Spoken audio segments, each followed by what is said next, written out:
Perhaps you still grapple to understand what is the blockchain, what is distributed ledger technology, and why it is so important behind a cryptocurrency such as Bitcoin and even many other use cases which you might not be aware of.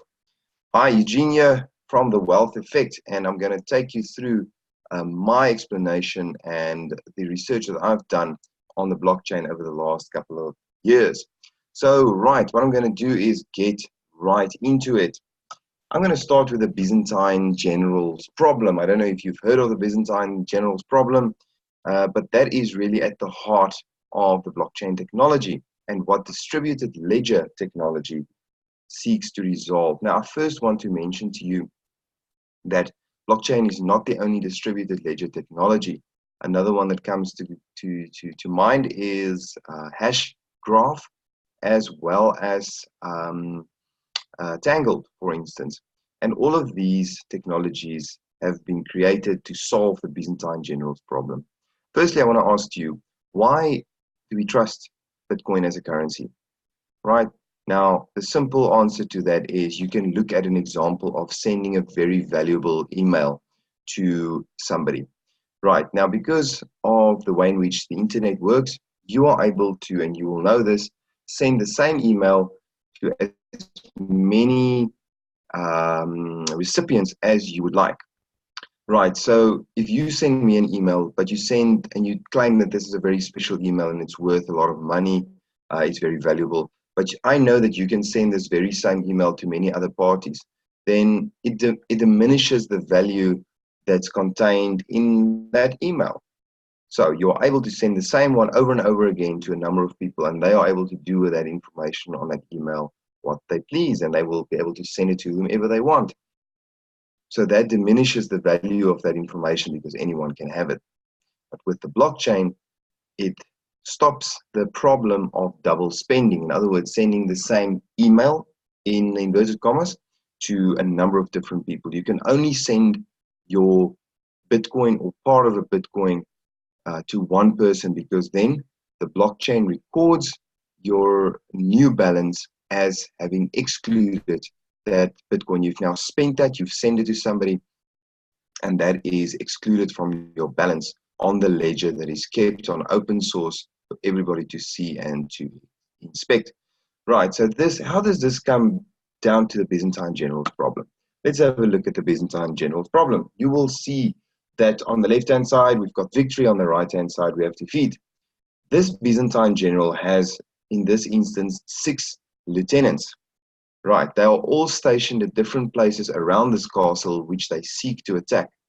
Now, the Byzantine general has the challenge that he wishes to have a uniform approach by his generals, because, as you will also agree with me, victory can only be achieved if everybody reaches consensus on the action as well as executing the action at the right time. Only once that is achieved, then we can all execute and we can achieve victory. On the left-hand side, each and every one of the lieutenants perform the required and agreed upon action. So they attack at the right time as per the general's instruction. And because of the uniformity in their approach, they enjoy victory. On the right-hand side, though, you can see that 3 of the lieutenants are executing and exercising the instruction that's been given by the general, but the other 3 are traitors and they retreat when they should be attacking, or they even give wrong messages to the other lieutenants. Right, so in that way, there is confusion in the ranks and no war can be won in this way. So the problem with regards to the defeat is that there was not a consensus achieved by everybody in this system. So how does distributed ledger seek to resolve this issue? A distributed ledger, per Wikipedia, is a consensus of replicated, shared, and synchronized digital data geographically spread across multiple sites, countries, and institutions. Now, the key here is there is no central administrator or centralized data storage. So there's no reliance required on one central place or institution. Okay, it is stored geographically dispersed In other words, the network cannot go down, because if one of the nodes, if one of the databases are destroyed or even tampered with or hacked, the rest of the network will still hold on to the true picture that everybody has agreed upon and that everybody can see. So you see on the left-hand side, a centralized system is where every party is dependent on one central party. And of course, if this central party decides to say, you know what, there's not only 21 million Bitcoin, we're going to make 40 million more Bitcoin, and we will just make a new way in which to distribute this. Now, these parties here are at the receiving end of that inflated currency supply, which means all the goods and services become more expensive. And this is typically what happens in the monetary world that we live in.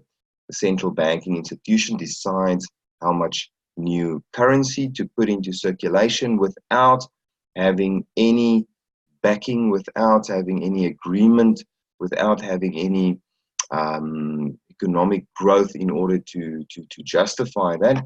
And these parties are just at the mercy of what happens in a centralized location.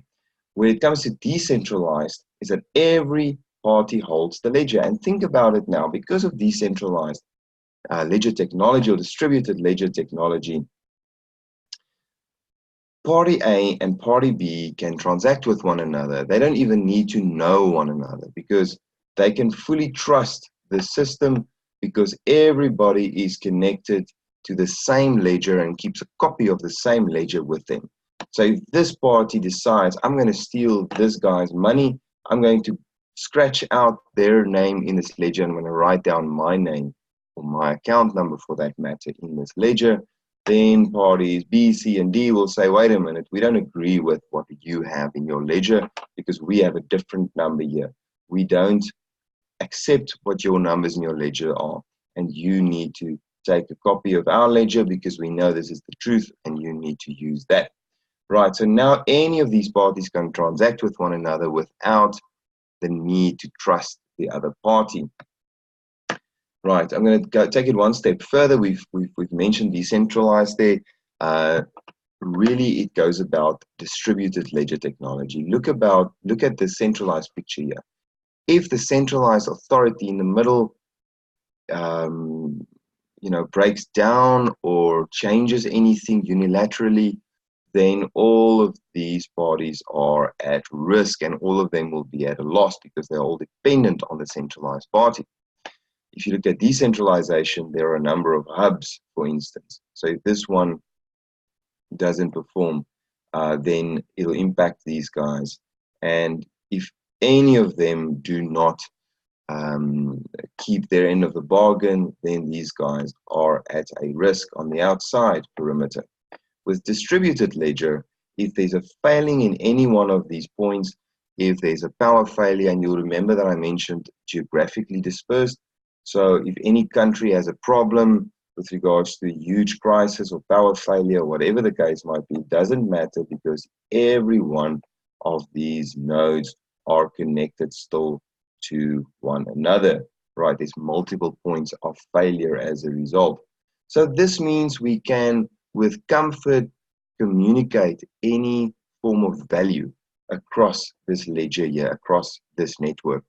Now, the blockchain is an open source technology, which means everybody can see the code, everybody can test the code, and this way one can ensure that the entire community is in agreement that the data that is kept, the transactions that are put through, and the ledger that is kept is correct and accurate. So you don't need to trust any other party. If you send Bitcoin from here in your country to Taiwan, to China, to Iceland, or Russia, or the States, or Bolivia, you can rest assured that that Bitcoin will arrive on the other side in, as a matter of fact, a matter of 15, 20, or 30 minutes at most, and that your balance will be adjusted, and so will the balance of the party that you've sent it to, because distributed consensus is reached. Right, so we're coming to the end of this video, and I hope that it's meaning something to somebody. Now I'm going to look at just a quick example of a few applications of the blockchain technology.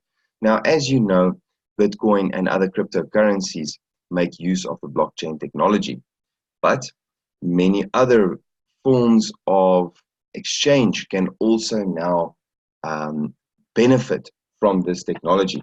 Right, I'm going to look at a couple of examples. So payment processing and money transfers, which I have just alluded to and which you will know, your cryptocurrencies are typical examples of a decentralized economy being built on the backbone of distributed ledger technology.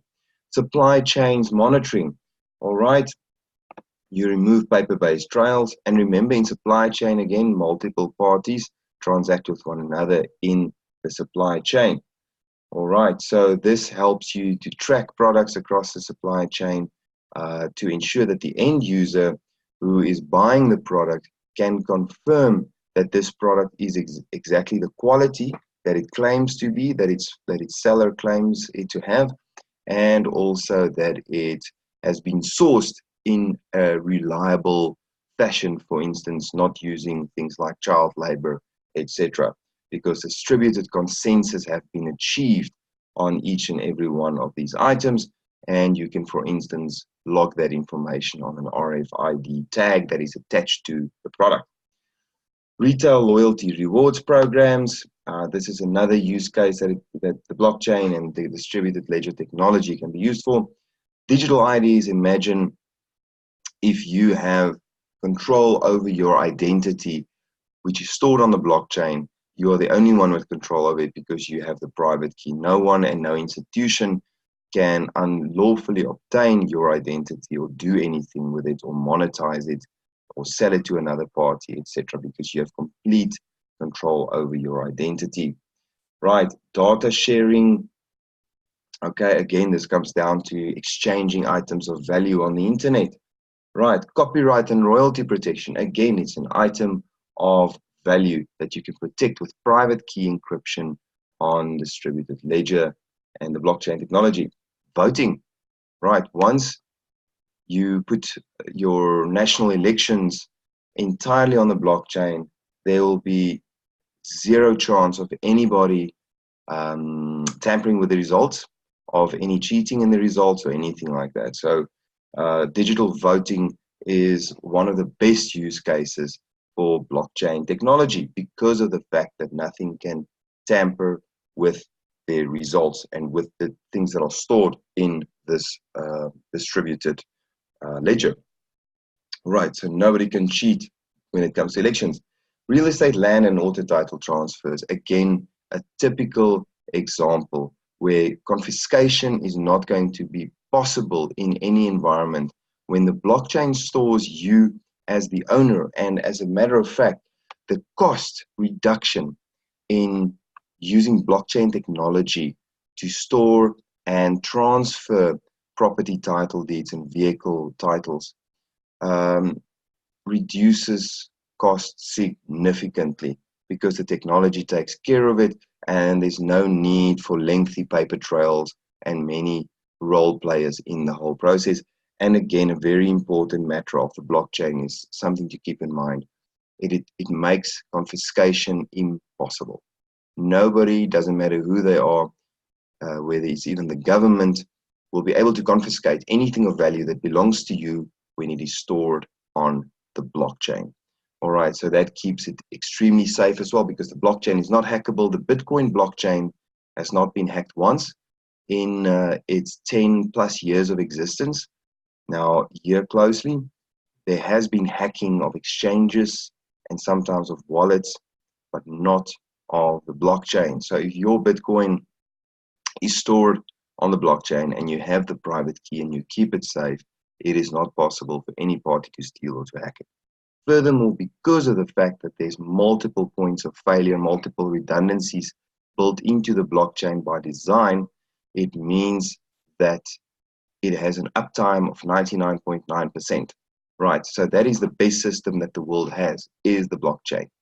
Right, the Bitcoin blockchain has not been hacked once, and it has been had an uptime for 99.9% over the past 10 or 11 years. Now, that is the system that gives trust and value to a cryptocurrency such as the blockchain. Right, food safety, again, where's the food sourced from? There's distributed consensus achieved, and we can trust that. Immutable data, again, immutable, you cannot change what's on the blockchain. If you're keeping anything on the blockchain, nobody can alter it, it cannot be hacked, because the rest of the community will just say, wait a minute, there's a red flag here, we don't agree with this transaction, we reject your block, we have all agreed what the answer is, and you have to abide by what we have agreed. Tax regulation and compliance. All right, this is a very interesting article, feel free to look it up on the Motley Fool. Workers' rights, medical record keeping, weapons tracking, wills, inheritances, equity trading, managing the Internet of Things. I'm not even going to go into the Internet of Things, but that is where devices and appliances talk to one another on a regular basis, maintain themselves, flags, maintenance issues, so that proactive maintenance can be done, etc. Right, expediting energy futures, trading and compliance, securing access to belongings, and tracking prescription drugs. Right, so that is a couple of interesting items that I wanted to discuss. I hope this is of some help to you to understand the blockchain technology, and I will see you again in the next video. Thank you for watching.